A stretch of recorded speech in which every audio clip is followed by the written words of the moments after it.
नमस्कार मित्रों। आज फिर से आपके सामने मुझे कुछ कहने का मौका मिल रहा है। इसके लिए परमेश्वर का धन्यवाद हो। आज का जो विषय मैं आपके सामने प्रस्तुत करना मांगता हूँ वो है एक अच्छी विश्वास की फाइट या विश्वास का युद्ध, गुड फाइट ऑफ फेथ या अच्छी कुश्ती, और वो अच्छी कुश्ती विश्वास की कुश्ती, और जिसे हम दूसरे शब्दों में कह सकते हैं आत्मिक युद्ध। हमारे चारों तरफ हम देखते हैं कि कई प्रकार के लड़ाई झगड़े, युद्ध होते हैं। एक देश दूसरे देश पर युद्ध करने की कोशिश करता है। बहुत सारे एनिमीज जो शत्रु हैं वो एक दूसरे के प्रति युद्ध करना मांगते हैं, और उसी प्रकार से ये तो हुआ पॉलिटिकल राज्यों या देशों के बीच में एक आत्मिक युद्ध, एक युद्ध की तैयारी। लेकिन उससे भी भयंकर, उससे भी बहुत सीरियस, गंभीर युद्ध वो हो रहा है, और वो है आत्मिक युद्ध। कहने का मतलब है, आत्मिक युद्ध का मतलब हमारे आत्मिक जीवन में संघर्ष, लड़ाई, वो भी शैतान और उसके दूतों के साथ। हम जो प्रभु यीशु मसीह के बेटे और बेटियां कहलाते हैं, वे और जो शैतान है उसके जो बातें हैं जो हमें निराश करती है, हमें हराना चाहती हमारे आत्मिक मसीह जीवन में, वो हमेशा हमारे ऊपर अटैक करती, किसी न किसी प्रकार का अटैक होता रहता है। इसलिए इसी को ध्यान में रखते हुए मैं आज आपके सामने इस आत्मिक युद्ध की सच्चाई के बारे में कुछ बात करना मांगता हूँ। पहली बात हमें ये जानना है कि हमारा शत्रु कौन है, हमारा विरोधी कौन है। तो आइए हम देखें वचन में कि हमारा विरोधी कौन है, हमारा शत्रु कौन है जिसके साथ हमारी ये आत्मिक लड़ाई हो रही है। पहला पत्रस उसका 5वां अध्याय और 8वां पद। पहला पत्रस उसका 5वां अध्याय और 8वां पद। यहाँ पर इस प्रकार से लिखा हुआ है, ध्यान से सुनिए। सचेत हो और जागते रहो, क्योंकि तुम्हारा विरोधी शैतान गरजने वाले सिंह की नाई इस खोज में रहता है कि किसको फाड़ खाए। विश्वास में दृढ़ होकर और यह जानकर कि उसका सामना करो कि तुम्हारे भाई जो संसार में हैं ऐसे ही दुख भोगते रहते हैं। तो देखिए, बाइबल वचन के अनुसार, पवित्र शास्त्र के अनुसार, हमारा जो विरोधी है वो शैतान और उसकी युक्तियां एक मसीही जीवन में आती हैं। वो नहीं चाहता कि हम प्रभु में बढ़ें, वो नहीं चाहता कि हम पापों पर विजय प्राप्त करें, और इसलिए वो तरह तरह के टेम्पटेशन, परीक्षाएं हमारे जीवनों में लाता है। मैं एक और पद आपके लिए पढ़ूंगा, मत्ती रचित सुसमाचार और उसका 13वां अध्याय 19 पद।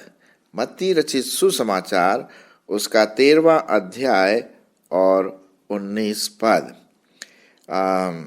यहाँ पर इस प्रकार से लिखा हुआ है, जो कोई राज्य का वचन सुनकर नहीं समझता, उसके मन में जो कुछ बोया गया है उसे वह दुष्ट आकर छीन ले जाता है। यह वही है जो मार्ग के किनारे बोया गया था। यहाँ पर हम देखते हैं प्रभु यीशु मसीह बताते हैं जो बीज जो गिरा अलग अलग प्रकार के भूमि पर। एक भूमि जो थी जो कि झाड़ियों में थी और पत्थरों में थी, चिड़ियों के समान, जैसे ये चिड़िया आती हैं और उस बीज को उठा करके ले जाती हैं, उसी प्रकार शैतान, जब हम परमेश्वर का वचन सुनते, शैतान आता है और हमारे दिल से, हमारे मन से परमेश्वर के वचन उठाने की या भुलाने की कोशिश करता है। तो वो हमारा दुष्ट है, हमारा एनिमी है, हमारा शत्रु है। और इसलिए ये बहुत ज़रूरी है कि हम इसके बारे में जान सकें। पहला तिमोथी उसका 6वां अध्याय 12 पद में हम देखते हैं। पहला तिमोथी उसका 6वां अध्याय और 12 पद, यहाँ पर इस प्रकार से लिखा हुआ है, जो मैं आपके सामने पढ़ना मांगता हूँ। विश्वास की अच्छी कुश्ती लड़। सुनिए ध्यान से। विश्वास की अच्छी कुश्ती लड़ और उस अनंत जीवन को धर ले जिसके लिए तू बुलाया गया और बहुत गवाहों के सामने अच्छा अंगीकार किया था। सो आपको और मुझको एक अच्छी आत्मिक कुश्ती लड़नी है, एक अच्छा आत्मिक युद्ध को जीतना है जो हमारे विरोधी शैतान हमारे ऊपर लाता है। यहाँ पर लिखा हुआ है, हम दूसरी बात देखते हैं, जो स्पिरिचुअल बैटल है या आत्मिक जो युद्ध है वो शुरू से ही स्ट्रांग हमारे पीछे शैतान पड़ा रहता है। इफिसियों उसका 6वां अध्याय और 12 पद। इफिसियों उसका 6वां अध्याय और 12 पद में लिखा हुआ है, जो मैं आपके सामने पढ़ना मांगता हूँ। क्योंकि हमारा यह मल युद्ध लोहू और मांस से नहीं, परंतु प्रधानों से और अधिकारियों से और इस संसार के अंधकार के हाकिमों से और उस दुष्टता की आत्मिक सेनाओं से है जो आकाश में है। तो हम देखते हैं कि हमारा जो युद्ध है, हमारी जो आत्मिक लड़ाई है, हमारी जो आत्मिक कुश्ती है, हमारा जो आत्मिक युद्ध है, वो लोगों के साथ नहीं है, लीडरों के साथ नहीं है, लेकिन वो अनसीन, अनदेखे पावर, सामर्थ, जो ईवल स्पिरिट, बुरी आत्मा के द्वारा, शैतान के द्वारा, इस संसार के हाकिमों के द्वारा, उस दुष्ट के द्वारा होता है, उससे है हमारा। और इसीलिए ये बहुत ज़रूरी है कि आत्मिक युद्ध लड़ने के लिए हमें आत्मिक हथियार की भी ज़रूरत है। एक और पद मैं आपके सामने पढ़ूंगा, 2 कुरिन्थियों उसका 10 अध्याय, 2 कुरिन्थियों उसका 10वां अध्याय और 3 से 5 मैं आपके लिए पढ़ूंगा। ध्यान से सुनिए कि हम क्या परमेश्वर के वचन में पढ़ते हैं। क्योंकि यद्यपि हम शरीर में चलते फिरते हैं तो भी शरीर के अनुसार नहीं लड़ते, क्योंकि हमारी लड़ाई के हथियार शारीरिक नहीं पर गढ़ों को ढा देने के लिए परमेश्वर के द्वारा सामर्थी है। सो हम कल्पनाओं को और हर एक ऊंची बात को जो परमेश्वर के पहचान के विरोध में उठती है खंडन करते हैं और हर एक भावना को कैद करके मसीह का आज्ञाकारी बना देते हैं। सो इस प्रकार से हम देखते हैं कि हमारा ये जो युद्ध है वो शैतान के साथ है, जो प्रभु यीशु मसीह का, विश्वासियों का विरोधी है। और इसीलिए हम उन आत्मिक हथियारों को पहन ले। अगर आप देखें, जनरली हमारी जो कल्पनाएं हैं, हमारे जो सोच विचार है, वो ज़्यादातर बुरा ही होता है। जनरली मैं एक बात बता रहा हूँ, सब हर समय नहीं, लेकिन ज़्यादातर, और विशेष करके जब हम प्रभु यीशु मसीह में नहीं थे तो ये बात और भी सच होती है। हम पढ़ते हैं उत्पत्ति उसका 6वां अध्याय और 5वां पद कि किस प्रकार से परमेश्वर ने देखा कि मनुष्य का जो सोच है, मनुष्य की जो विचारधारा है, कल्पनाएं हैं, वो बहुत बुरी होती हैं। तो इसीलिए हमें इससे अज्ञान नहीं रहना है और ये लड़ाई लड़नी है। तो आइए तीसरी बात देखें कि किस प्रकार से हम इस आत्मिक लड़ाई को लड़ सकते हैं और उसमें हम विजय प्राप्त कर सकते हैं। पहली बात हम देखें कि कैसे हम इस आत्मिक लड़ाई में आगे बढ़ें, और वो है हम सारे हथियार को अपने ऊपर बांध ले, आत्मा में बांध ले। हम पढ़ेंगे इसके लिए इफिसियों उसका 6वां अध्याय और उसका 6वां अध्याय और उसका 10 से 18 में आपके लिए पढ़ूंगा, ध्यान से सुनिए। ओके, निदान प्रभु में और उसकी शक्ति के प्रभाव में बलवान बनो, परमेश्वर के सारे हथियार बांध लो कि तुम शैतान की युक्तियों के सामने खड़े रह सको, क्योंकि हमारा यह मल युद्ध लोहू और मांस से नहीं परंतु प्रधानों से और अधिकारियों से और इस संसार के अंधकार के हाकिमों से और उस दुष्टता की आत्मिक सेनाओं से है जो आकाश में है।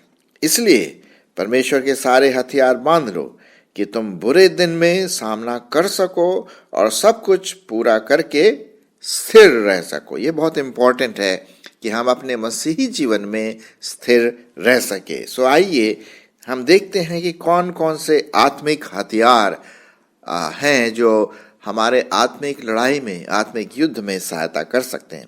14 पद, इफिसियों उसका 6वां अध्याय 14 पद, सो सत्य से अपनी कमर कसकर और धार्मिकता की झिलम पहनकर और पांवों में मेल के सुसमाचार की तैयारी के जूते पहनकर और उन सब के साथ विश्वास की ढाल लेकर स्थिर रहो, जिससे तुम उस दुष्ट के सब जलते हुए तीरों को बुझा सको, और उद्धार का टोप और आत्मा की तलवार जो परमेश्वर का वचन है ले लो, और हर समय और हर प्रकार से आत्मा में प्रार्थना और विनती करते रहो, और इसीलिए जागते रहो कि सब पवित्र लोगों के लिए लगातार विनती किया करो। जी हाँ मित्रों, मेरे दोस्तों, आशा है कि आप बहुत ध्यान से इन वचनों को सुन रहे हैं। तो हम देखते हैं ये है हमारे हथियार। मैं फिर से अब उसको आपके सामने रखना मांगता हूँ, विशेष करके 14 पद से, सो सत्य से अपनी कमर कस कर। जी हाँ मित्रों, हमें झूठ का सामना सत्य से करना है। आजकल दुनिया में धोखाधड़ी, विश्वासघात, आर्टिफिशियलिटी, कई चीज़ें हैं जो सत्य से परे हैं, अलग हैं। शायद आपके जीवन में कभी कभी ऐसी बात आ सकती है। हो सकता है कि कहीं ना कहीं कुछ सफ़ेद झूठ बोला जाता है। मेरे साथ भी कभी कभी ऐसा हुआ। अगर हमें इस झूठ के ऊपर विजय प्राप्त करनी है तो हमें सत्य बोलना है, सत्य विचार रखना है। परमेश्वर का वचन सत्य है, प्रभु यीशु मसीह सत्य है, और इसलिए उस प्रभु यीशु मसीह को, उस वचन को और भी कमर कस करके, बेल्ट अच्छी तरह से लगा करके धार्मिकता की झिलम पहना। क्या बढ़िया हथियार है।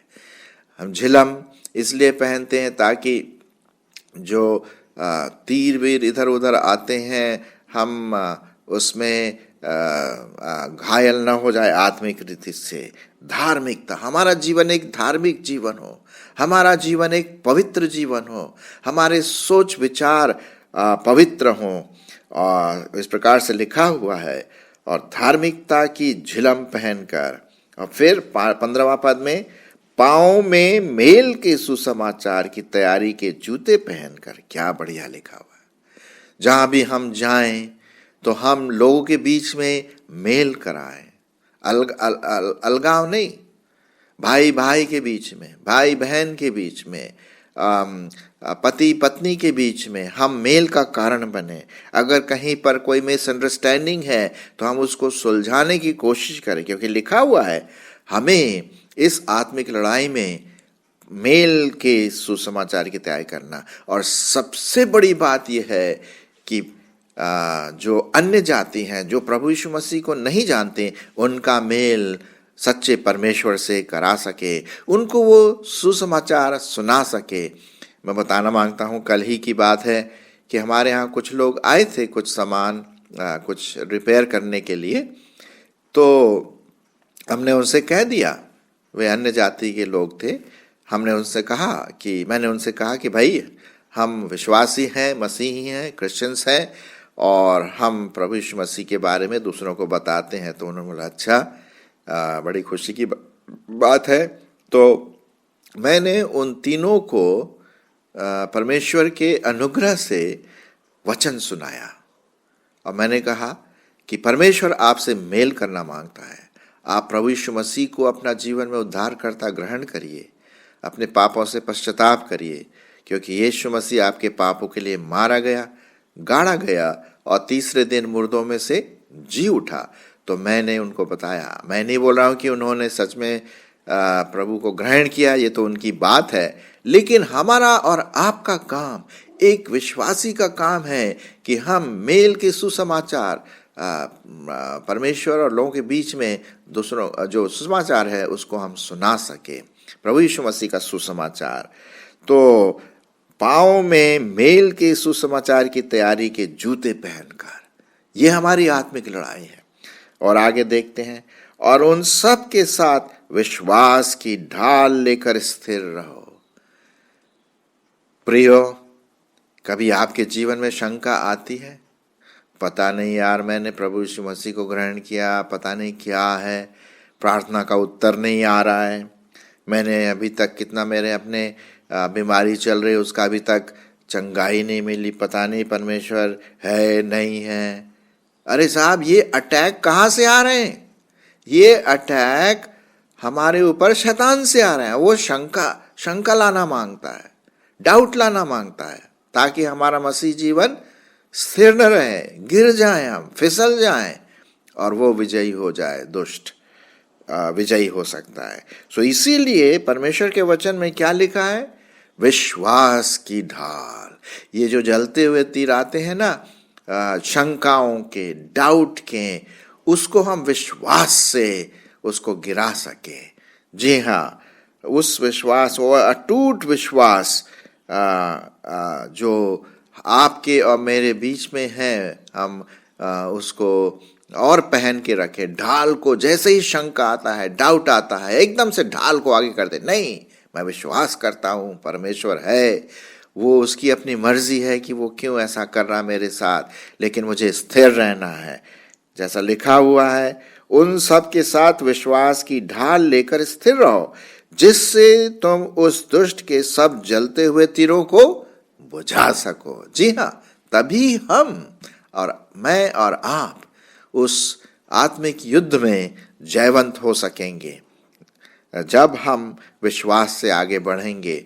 एक बहुत अच्छी परिभाषा विश्वास की है, जो इब्रानियों उसके 11वां अध्याय पहले पद में है। अब विश्वास आशा की हुई वस्तुओं का निश्चय, आशा की हुई वस्तुओं का निश्चय और अनदेखी वस्तुओं का प्रमाण है।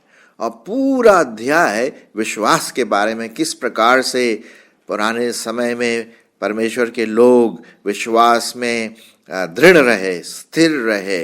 कई लोग मारे गए, काटे गए, आरों से काटे गए, कईयों को क्रूस पर चढ़ाया।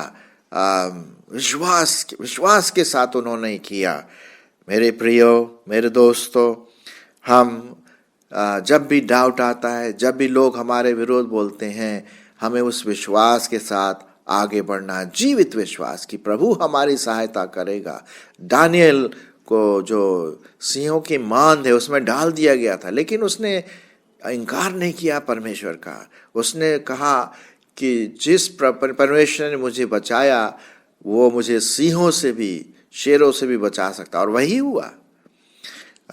हमारे और भी कई लोग आजकल के ज़माने में, साधु सुंदर सिंह के बारे में कहा जाता है कि उसको लोगों ने बहुत सताया, लेकिन वो विश्वास में दृढ़ रहा और अंतिम क्षण तक, मरण तक, मौत तक वो एक विश्वास योग्य साधु रहा। सो हम उस विश्वास की ढाल को लेकर स्थिर रहें, ताकि हम उस दुष्ट के, शैतान के सब जलते हुए तीरों को बुझा सकें।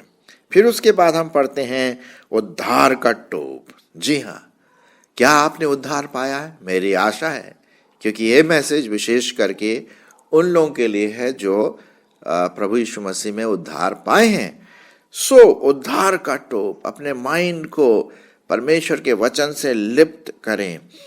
वो उद्धार जो मेरा नए जन्म का कारण है, उसकी वजह से मैं आज परमेश्वर का बेटा और बेटी कहलाता हूँ, ताकि कोई शंका मेरे दिमाग में ना आ सके। पूरी तैयारी के साथ, अरे तू कहाँ उद्धार हुआ तेरा, कभी ऐसा डाउट आ सकता है। लेकिन उद्धार का टोप, जब भी वो जलते तीर मेरे दिमाग में घुसते हैं, उद्धार का टोप, जैसे हेलमेट होता है ना जब हम गाड़ी चलाते हैं, स्पेशली स्कूटर, तो ये लॉ है कि हम हेलमेट पहने, क्योंकि वो हमारी बचत के लिए है। अगर कहीं हमारा एक्सीडेंट होता है तो वो हमारी खोपड़ी को बचा सकता है। मेरा एक दोस्त है, मेरा प्रभु में भाई है, जो उसने वो हेलमेट पहना हुआ था और कुछ ऐसा हुआ कि वो एक्सीडेंट उसका हुआ, इतना भयंकर एक्सीडेंट हुआ कि वो दूसरे कार की शीशे की दीवार को तोड़ करके अंदर घुस गया। अगर वो हेलमेट नहीं पहना होता तो वो जिंदा नहीं रह सकता था। आज वो परमेश्वर की सेवा कर रहा है। ठीक उसी प्रकार से आत्मिक रीति से हमारे जीवन में एक्सीडेंट हो सकते हैं, शैतान के जलते तीर आ सकते हैं। इसलिए उस उद्धार के टोप को याद करके कि मैं प्रभु यीशु मसीह का बेटा हूँ, बेटी हूँ, हम उस जलते तीरों को बुझा सकते हैं। और उसके बाद लिखा हुआ है, और आत्मा की तलवार जो परमेश्वर का वचन है। अरे साहब, हम इस तलवार से उस शैतान को काट सकते हैं। हमें एक दूसरे को, मनुष्य को नहीं काटना है, हमें एक दूसरे के साथ तो मेल करना है। लेकिन जहां आत्मिक जो शत्रु है, उसके जो इविल फोर्सेस हैं, उसकी बात है, तो हमें वचन, परमेश्वर का वचन, उसको इस्तेमाल करना है। और उस वचन के द्वारा हम उस शैतान को गिरा सकते हैं। आत्मा की तलवार परमेश्वर का वचन है। कैसे हम परमेश्वर के वचन को इस्तेमाल कर सकते हैं? पहली बात तो ये है, रोमियो उसका 12वां अध्याय और उसका 1 और 2 पद मैं आपके सामने पढ़ूंगा। इसलिए हे भाइयों, मैं तुमसे परमेश्वर की दया स्मरण दिलाकर विनती करता हूं कि अपने शरीरों को जीवित, पवित्र और परमेश्वर को भावता हुआ बलिदान करके चढ़ाओ। यही तुम्हारी आत्मिक सेवा है। और इस संसार के सदृश्य न बनो, परंतु तुम्हारे बुद्धि के नए हो जाने से तुम्हारा चाल चलन भी बदलता जाए, जिससे तुम परमेश्वर की भली और भावती और सिद्ध इच्छा अनुभव से मालूम कर सको। सो यहाँ पर लिखा हुआ है कि आपको और मुझको अपने मन को, अपने दिमाग को नया करते रहना है, परंतु तुम्हारे बुद्धि के नए हो जाने से। और ये नयापन कैसे आएगा? परमेश्वर के वचन के द्वारा। लिखा हुआ है भजन संहिता 119 और 9 और 11 में लिखा हुआ है, मैंने तेरे वचन को अपने हृदय में रख छोड़ा है कि तेरे विरुद्ध पाप न करूं। जवान अपनी चाल को कैसे शुद्ध रखे? तेरे वचन के अनुसार सावधान रहने से। देखिए, विशेष करके जो सबसे बड़ी बात जो हमारे दिमाग में आती है, जो कि शैतान हमारे दिमाग में लाना मांगता है, और वो है पहला यूहन्ना 2:15 और 16। पहला यूहन्ना उसका 2 अध्याय 15 से मैं पढ़ूंगा, जो हमारे दिमाग में लाता है। इसलिए परमेश्वर का वचन बहुत इंपॉर्टेंट है। तुम न तो संसार से और न संसार में की वस्तुओं से प्रेम रखो। यदि कोई संसार से प्रेम रखता है तो उसमें पिता का प्रेम नहीं। और क्योंकि जो कुछ संसार में है, अर्थात शरीर की अभिलाषा, आंखों की अभिलाषा और जीविका का घमंड, वह पिता की ओर से नहीं परंतु संसार ही की ओर से है। और संसार और उसकी अभिलाषाएं दोनों मिट जाते हैं, पर जो परमेश्वर की इच्छा पर चलता है वह सर्वदा बना रहेगा, सर्वदा स्थिर रहेगा। और वो कैसे बन सकता है परमेश्वर की इच्छा पर चलता हुआ? परमेश्वर के वचन के अनुसार चलने से, याद करने से, उसको अपने दिमाग में रखने से परमेश्वर हमारी सहायता करेगा। इसलिए लिखा हुआ है कुलुसियों और उसका 3 अध्याय, कुलुसियों उसका 3 अध्याय और 16 पद में लिखा हुआ है, मसीह के वचन को अपने हृदय में अधिकाई से बसने दो और सिद्ध ज्ञान सहित एक दूसरे को सिखाओ और चिताओ और अपने अपने मन में अनुग्रह के साथ परमेश्वर के लिए भजन और स्तुति गान और आत्मिक गीत गाओ। और वचन से या काम से जो कुछ भी करो सब प्रभु के यीशु मसीह के नाम से करो और उसके द्वारा हमारे पिता का धन्यवाद करो। प्रियो, वचन, परमेश्वर का वचन जो आत्मा की तलवार है, जब भी कोई बात दिमाग में आती है, हम परमेश्वर का वचन इस्तेमाल करें। लिखा है ये वचन, मैं परमेश्वर का बेटा हूँ, ऐसा लिखा है। उस वचन को आप शैतान के सामने रखें, मैं परमेश्वर का बेटा हूँ, मैं उस टेम्पटेशन में नहीं गिरूंगा, यीशु मसीह के नाम में मैं तुझे धुतकारती हूँ। इस प्रकार से हम वचन के द्वारा उस आत्मिक तलवार से उस शैतान को गिरा सकते हैं। प्रभु यीशु मसीह के साथ भी ऐसे ही हुआ। जब वो प्रभु यीशु मसीह की परीक्षा करने के लिए आया तो प्रभु यीशु मसीह ने खुद वचन इस्तेमाल किया। लिखा है, लिखा है, लिखा है, मतलब वचन में लिखा हुआ है। इसलिए मेरे दोस्तों, आप परमेश्वर के वचन को पढ़िए, उस पर मनन करिए और उसको याद भी करिए, ताकि जब दुष्ट हमारे पास आए तो हम उस वचन से उसको भगा सकें। सो परमेश्वर का वचन हम अपने दिमाग में रख लें, ये बहुत ज़रूरी है और हम सबों के लिए।